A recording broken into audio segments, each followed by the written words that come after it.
Hello അസ്സലാമു അലൈക്കും എല്ലാ കൂട്ടുകാർക്കും നമ്മളെ മലപ്പുറം ഫാമിലിൻ്റെ പുതിയൊരു വീഡിയോയിലേക്ക് സ്വാഗതം. അപ്പോൾ ഇന്ന് നമ്മൾ രാവിലെ മുതൽ വീഡിയോ എടുക്കാമെന്ന് വിചാരിച്ചാട്ടോ, പക്ഷെ നടക്കുമെന്നില്ല അറിയില്ല. അപ്പോൾ രാവിലെ ഒന്ന് നമ്മൾ ഓട്ടട ആയിട്ട് ഉണ്ടാക്കുന്നത്. അപ്പോൾ ഓട്ടട ഇന്ന് ചെറുതായിട്ട് കിട്ടാൻ പ്രയാസമുണ്ട്, കിട്ടുന്നുണ്ട്, എന്നാലും ചെറുതായിട്ടൊക്കെ ഒന്ന് കരിയുന്നുണ്ട്. അപ്പോൾ നമ്മളെ നാരങ്ങ ഉപ്പിലിട്ട് വെച്ചാട്ടോ, ഇത് അച്ചാറിടാൻ വേണ്ടിയിട്ട് ഇതാക്കിക്കാൻ്റാണ്. അപ്പോൾ ജിനുവിനെ സ്കൂൾക്കൊക്കെ വേണ്ടി ഇങ്ങനെ നിൽക്കുക കേട്ടോ. ജിനു വാതിലൊക്കെ പൂട്ടി വരുന്നുണ്ട്. നമ്മളെ മോൾട്ടിനെ സ്കൂളിൽ കൊണ്ടാക്കി വന്നു കേട്ടോ. ജിനുവിനെ അവൾ ബസ്സിനാണ് പോകല്, പക്ഷെ ഇന്ന് തൂരിക്ക് പോകേണ്ട ആവശ്യം ഉണ്ടായതുകൊണ്ട് ഓളിയും കൊണ്ട് പോകാമെന്ന് വിചാരിച്ച്. അപ്പോൾ നമ്മൾ പിന്നെ അച്ചാറിടാനുള്ള പരിപാടി കേട്ടോ. അപ്പോൾ വെളുത്തുള്ളി ഇതൊക്കെ തൊലി പൊളിക്കാണ്ട്. അപ്പോൾ തോല് പൊളിച്ചത് വാങ്ങാൻ കിട്ടും കേട്ടോ, പക്ഷേ അതിനെ വിളിച്ചിട്ട് കിട്ടണില്ല. അപ്പോൾ ഞാൻ വാങ്ങി കൊടുന്നുകൊണ്ട് പൊളിച്ചാണ് അച്ചാറിനില്ലത്. അപ്പോൾ ഏകദേശം നമുക്കൊരു കിലോ 1.5 കിലോനോളം ആവശ്യമുണ്ട് കേട്ടോ പൊളിച്ചങ്ങാണ്ട്. പിന്നെ വെളുത്തുള്ളി അച്ചാറിനില്ല വേറെയും വേണം. അപ്പം തൽക്കാലം ഈ ഒരു നാരങ്ങ അച്ചാറിനും മാങ്ങ അച്ചാറിനും ഇല്ല തോല് പൊളിച്ചെടുക്കരുതിയാണ്ടി. അപ്പോൾ അതിൻ്റെ ഇല്ലിങ്ങനെ അടർത്താൻ വേണ്ടിയിട്ട് വേഗം നമ്മൾ ഈ ഒരു ഉരലുകൊണ്ടില്ലേ ഇങ്ങനെ അതിൻ്റെ ആ ബാക്കിൽ ഇങ്ങനെ കുത്തി കൊടുത്താൽ ഇങ്ങനെ കിട്ടും കേട്ടോ. അങ്ങനെ എന്നിട്ട് പിന്നെ അത് തൊളിച്ചെടുക്കാൻ ഞാൻ കുറച്ച് എന്താ പറയുക, കുറച്ച് നേരം വെയിലത്ത് കൊണ്ട് വെച്ചാലൊക്കെ കുറച്ചൊക്കെ പൊളിഞ്ഞ് പോരും. നമുക്ക് മുഴുവനായിട്ട് അങ്ങോട്ട് പൊളിഞ്ഞ് പോന്നിട്ടില്ലെങ്കിലും കുറച്ചൊക്കെ അങ്ങനെ പൊളിഞ്ഞ് പോന്ന് കിട്ടും. അപ്പോൾ അങ്ങനെയൊക്കെ ആയിട്ട് ഇത് തൊലി പൊളിച്ചെടുക്കണം. അപ്പോൾ നമ്മൾ കുറച്ച് പരിപാടികളൊക്കെ കഴിഞ്ഞ് ഇനി അകമൊക്കെ തുടക്കുകയാണ് കേട്ടോ. അകം തുടക്കൽ കഴിഞ്ഞിരിക്കണ്. ഇനി ഒരു ഒതുക്കൊന്ന് പൂച്ചാൾ ചവിട്ടിയിട്ട് ഇങ്ങനെ നിരങ്ങിയിരിക്കണം. അപ്പോൾ ഞാൻ ഇവിടെ തുടക്കണീന് പകരം കുറച്ച് വെള്ളം പറന്നാണ്ട് വൈഫ് റോഡിൽ വടിച്ചെടുക്കലാണ്. പിന്നെ നമ്മുടെ മുളക് ഉണ്ട് കേട്ടോ, ഇനി പൊടിച്ചാൻ പോകാനൊക്കെ അത് വെയിലത്ത് ഇട്ടിക്കണ്. 2-3 ദിവസം ഇടൽ തുടങ്ങിയിട്ട് പിന്നെ അതിൻ്റെ ഇടയിൽ 1-2 ദിവസം ഇട്ടില്ല. അപ്പോൾ പിന്നെയും തണുത്ത് പോയി. അപ്പോൾ ഇനി അപ്പോൾ വെയിലത്ത് ഇട്ടിക്കണം. ഇനി ആ ഉച്ചക്ക് നല്ല ചൂടോടുക്കനെ കൊണ്ടുപോയി അങ്ങോട്ട് പൊടിച്ച് കൊണ്ടുവരാമെന്ന് വിചാരിച്ചിട്ടുണ്ട്. അപ്പോൾ ഇവിടെ ഇതേമാതിരി വെള്ളം പറന്നുകൊണ്ട് കളയുകയാണ്, അല്ലാതെ നിവർത്തിയില്ല കേട്ടോ പൂച്ചാളെ. ഇനിയിപ്പോൾ നമ്മൾ ഇവിടെയൊക്കെ വൃത്തിയാക്കിയാണ് അകത്ത് കയറിപ്പോയാലും പിന്നെ നമ്മൾ വാതിലൊന്ന് തുറന്ന് നോക്കുമ്പോൾ കാണാം അയിറ്റ അവിടെ കിടക്കണ്. ചിലപ്പോൾ വെള്ളം പറന്നിടുന്നാലും ഓലി ആ ഇതിൽ വന്നാണ് കിടക്കുക. ആകെ ചവിട്ടി ചെളിയാക്കി അയിറ്റ വരുന്നതിനും ഇതാക്കണീനല്ല, കുറേ ഉണ്ട്, 1-2 അല്ല. അപ്പം നമുക്കിപ്പോൾ ഗതിയുടെ സീറ്റൊക്കെ മാന്തി പൊളിച്ച് ഒരു എന്താ വാത്തക്കിക്കണ്. പിന്നെ അതിറ്റ് അപ്പിട്ടിട്ടും ഛർദ്ദിച്ചിട്ടും അങ്ങനെ ഇടങ്ങേറ് വേറി. അപ്പോൾ നമ്മൾ ഇന്നത്തെ പണി അടിച്ചിലും തുടക്കലും മോറലും വെച്ചുണ്ടാക്കലൊക്കെ കഴിഞ്ഞു കേട്ടോ. പിന്നെ നമ്മളെ കുളിയൊക്കെ കഴിഞ്ഞ് പിന്നെ ഞാൻ പാക്ക് ചെയ്യാം കേട്ടോ. ഇതും തന്നെ പാക്ക് ചെയ്തിട്ട് കുറച്ച് ദിവസമായി. നമ്മൾ ഓരോ ദിവസം ഓരോ ഞാൻ പറഞ്ഞില്ല, ഓരോ തിരക്കേക്കാരം കല്യാണമായിട്ടും കുട്ടിക്കായിട്ടും. പിന്നെ ഒരു ദിവസം നമ്മൾ ഡ്രൈവിങ്ങിൻ്റെ ലേണിങ്ങിന് പോയി, അങ്ങനെയൊക്കെ ആയിട്ട് സമയം അങ്ങനെ കഴിഞ്ഞു പാക്ക് ചെയ്തിട്ടുണ്ടായില്ല. അപ്പം ഞാൻ കുളിയൊക്കെ കഴിഞ്ഞപ്പോൾ കുറച്ച് പാക്ക് ചെയ്യട്ടെ എന്ന് കരുതിട്ടോ. അധികം സമയമൊന്നുമില്ല, നമ്മൾ പണിയൊക്കെ കഴിയുമ്പോഴത്തേന് ഉച്ച കഴിച്ചും. പിന്നെ നമ്മളെ കുളിയും നനയും കഴിഞ്ഞ് എന്തെങ്കിലും 1-2 പണി എടുക്കുമ്പോഴത്തേന് മക്കൾ സ്കൂളിൽ വരാനാവും. അങ്ങനെയൊക്കെയാണ് പിന്നെ കണക്ക് തന്നെ പണിയൊക്കെ. അപ്പോൾ ഏതായാലും ഞാൻ കടല കേട്ടോ, മസാലക്കടലയാണ് പാക്കാക്കുന്നത്.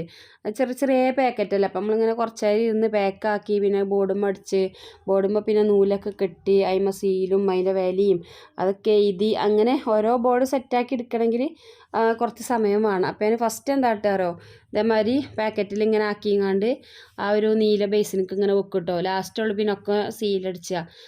ഇത് പാക്കറ്റ് ആക്കൽ കഴിഞ്ഞാൽ സീലിംഗ് ആക്കും. പിന്നെ അപ്പം തന്നെ ഒന്നും ബോർഡ് അടിച്ചില്ല, വേറെ എന്തെങ്കിലുമൊക്കെ പാക്ക് ആക്കാണ്ടെങ്കിൽ അതും കൂടെയൊക്കെ പാക്ക് ആക്കിയിട്ട് ഒന്നിച്ചാട്ടോ ബോർഡ് അടിച്ചുക. അങ്ങനെയൊക്കെയാണ് കാട്ടൽ. അപ്പോൾ അങ്ങനെ നമ്മളെ കടലകളൊക്കെ പാക്കാക്കിട്ടോ. പിന്നെ അതിന് കുറച്ചൊരു വലിയ കടല 20 റുപ്യേൻ്റെ പാക്കറ്റും അങ്ങനെ ആക്കിയിരിക്കണം കേട്ടോ. ഇതൊക്കെ ഇനി പാക്കാക്കാല്ല പൊട്ടുകടലി നിലക്കടലി മസാലക്കടലൊക്കെയാണ്.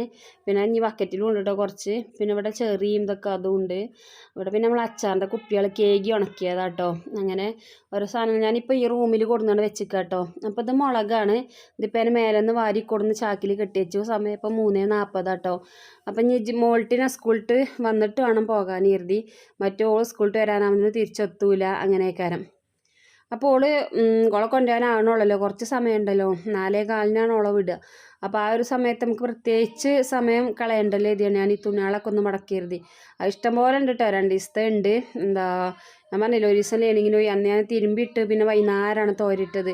അപ്പോൾ പിന്നെ ഉണങ്ങിയില്ല. അപ്പോൾ ഇന്നത്തതും ഇന്നലത്തതും കൂടിയാണ്ട് 2 ദിവസത്തെ മടക്കാണ്ട് ഞാൻ പിന്നെ അങ്ങോട്ട് ചൊഗ്ഗിന് നമ്മളെ ടെക്സ്റ്റൈൽസ് കിട്ടണ ഈ മടക്കി വെക്കൊന്നുമില്ല കേട്ടോ. ചിലവർ അങ്ങനെയൊക്കെ ഇങ്ങനെ മടക്കി വെക്കുമല്ലോ.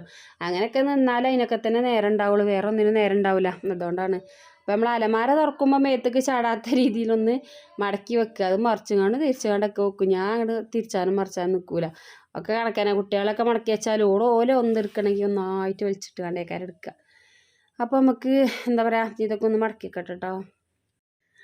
അപ്പോൾ നമ്മൾ മോൾട്ടിനൊക്കെ സ്കൂളിൽ നിന്ന് കൊണ്ടുവന്ന് പിന്നെ ഞാൻ മില്ലിലേക്ക് പോന്നു കേട്ടോ. അപ്പോൾ ഇവിടെ മരമില്ലും നമ്മളെ പൊടിച്ചണ മില്ലും ഒക്കെ ഓരോരുത്താണ്. നമ്മളെ തൂര് പഞ്ചായത്തിൻ്റെ നേരെ മുന്നിൽ തന്നെ കേട്ടോ ഈ ഒരു മില്ലുള്ളത്. അപ്പോൾ ഞാൻ അവിടെ മുളക് കൊടുത്തിക്കണ്. പിന്നെ അവിടെ ഇങ്ങനെ നോക്കിന്നാലേ അത് തുമ്മിയിട്ട് വെക്കൂല, അതിൻ്റെ സ്മെല്ലും ഒക്കെ പടയിട്ട്. അപ്പോൾ ഇത് പൊടിച്ചൽ കഴിഞ്ഞിട്ട് അപ്പം ഇങ്ങനെ വെറുതെ കയറി നോക്കിയതാണ്. അപ്പോൾ ഇതും കൂടി ഉണ്ട് കണ്ടോ, കുറച്ചും കൂടി ഉണ്ട് പറഞ്ഞ്. അപ്പോൾ അതും കൂടി കഴിഞ്ഞിട്ട് വേണം നമുക്കതായിട്ട് പോകാൻ. അപ്പോൾ നമ്മളങ്ങനെ പൊടിച്ചലൊക്കെ കഴിഞ്ഞ് വൈകുന്നേരമായിട്ട് പിന്നെ അച്ചാർ ഉണ്ടാക്കണ പണിയിലാട്ടോ. അപ്പോൾ നാരങ്ങച്ചാറാട്ടോ ഫസ്റ്റ് ഉണ്ടാക്കണത്. പിന്നെ നമുക്ക് ഓർഡർ ഉണ്ട് കേട്ടോ. നാരങ്ങച്ചാറൊക്കെ ഒരു 8-10 ദിവസം മുന്നേ ഇട്ടാലുള്ളത് നല്ല സെറ്റായിട്ട് കിട്ടുക നമുക്ക്. അതിൻ്റെ കയ്പ്പൊക്കെ മാറി അങ്ങനെ റെഡിയാക്കി കിട്ടണമെങ്കിൽ. അപ്പോൾ ഞാനത് ആദ്യം ചൂടുവെള്ളത്തിലിട്ടൊന്ന് തിളപ്പിച്ച് ഒന്ന് എടുത്തതിന് ശേഷം ഉപ്പിട്ട് വെക്കുകയൊക്കെ ചെയ്തിരുന്നു കേട്ടോ. എന്നിട്ടാണ് പിന്നെ അത് അച്ചാറാക്കി എടുത്തത്. പിന്നെ ഇനി മാങ്ങച്ചാർ ഇടാണ്ട്, പിന്നെ വെളുത്തുള്ളി അച്ചാറിനുള്ള വെളുത്തുള്ളി റെഡി ആയിട്ടില്ല. അപ്പം ഇനി നാളെ ഇടാമെന്ന് കരുതുന്നുണ്ട് കേട്ടോ. അപ്പം ഇന്ന് നാരങ്ങച്ചാറും നമ്മളെ മാങ്ങച്ചാറും അങ്ങനെ റെഡിയാക്കാം. ഇതൊക്കെ കഴിഞ്ഞപ്പോൾ തന്നെ ഇന്നത്തെ ദിവസം ഒരുവിധം ആയിക്കണം കേട്ടോ. അപ്പോൾ അങ്ങനെയൊക്കെയാണ് നമ്മളെ വിശേഷങ്ങൾ കേട്ടോ. അപ്പോൾ ഇഷ്ടമായിക്കെങ്കിൽ എല്ലാ കൂട്ടുകാരും ലൈക്ക് ചെയ്യോണ്ടിട്ടോ, അതുപോലെ തന്നെ ഷെയർ ചെയ്യോണ്ടിയും അതുപോലെ തന്നെ കമൻറ്റ് ചെയ്യോണ്ടിട്ടോ.